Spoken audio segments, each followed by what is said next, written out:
This is TWiT. The Microsoft Productivity Score allows managers to use Microsoft 365 to track employees' activity.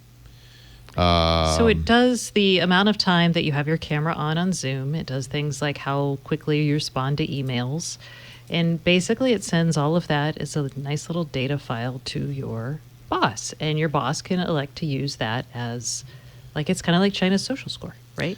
And it depends on what you think, what you do and what you think is productive and how you measure someone's job. But most people would probably say, this freaking sucks. Yeah. Because... yeah, we've all had bosses you should be judged. Who, people like Om Malik, who are just complete dicks.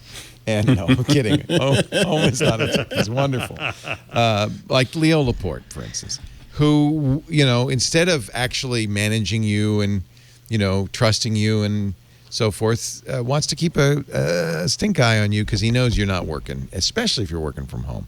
Now, Microsoft, in their defense, Jared Spataro, the corporate vice president for Microsoft 365, said, "Let me be clear. Productivity Score is not a work monitoring tool. Oh, no.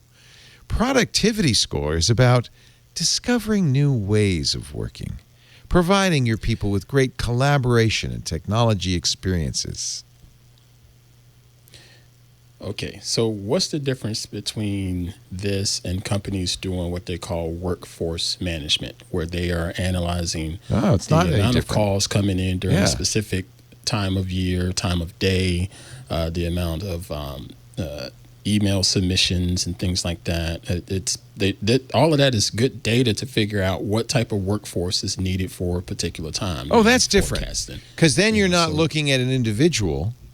You're just seeing, do we need more people to handle this call volume, things like that.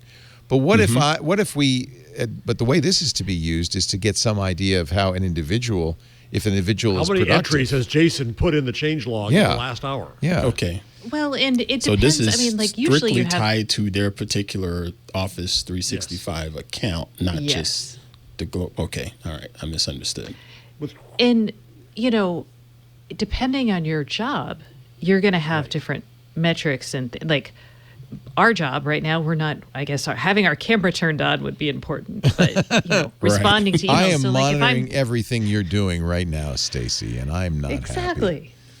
But like if my boss is like, hey, you're not responding to your emails fast enough, I might be like, well, dude, that's because I am, participating in a virtual conference and writing a story about it and checking emails really disruptive in that process.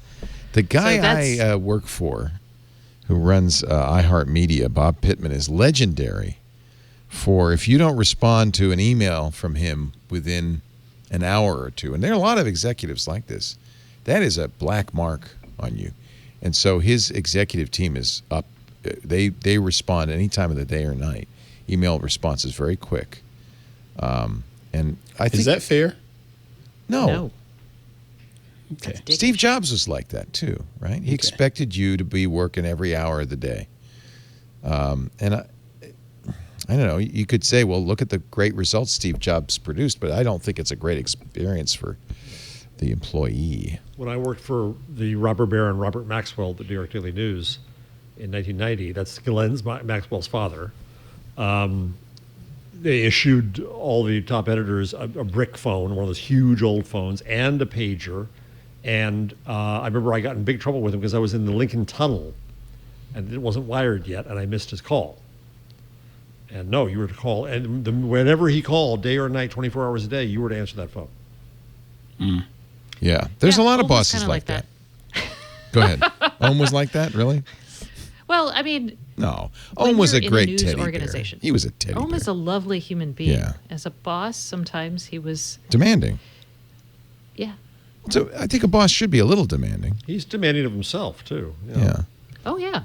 Man worked himself to a heart attack. Not something I aspire to, though. So I guess my feeling on this is there's just some really jerky bosses out there. We've all worked for somebody's a jerk. Not Ohm, but somebody's a jerk. And those people will use these kinds of tools to harass you effectively. And I don't think it's up to Microsoft to give people tools like that. But on the other hand, kind of that is their business. And so they're going to do stuff like that because there's demand for it. So well, but the company can decide whether to enable that behavior. Yeah. Yeah, I think it's enabling bad behavior, frankly. It is. Yeah. It is.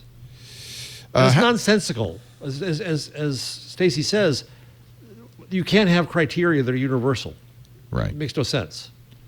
Right, and you should judge someone based on their output. Yeah. And I mean, That's the how first they get thing, to right? that. Yeah, how they get to that point. You know, who cares? If I answer emails once a day, but I'm still producing good work that's insightful, then why would you want to change that about someone?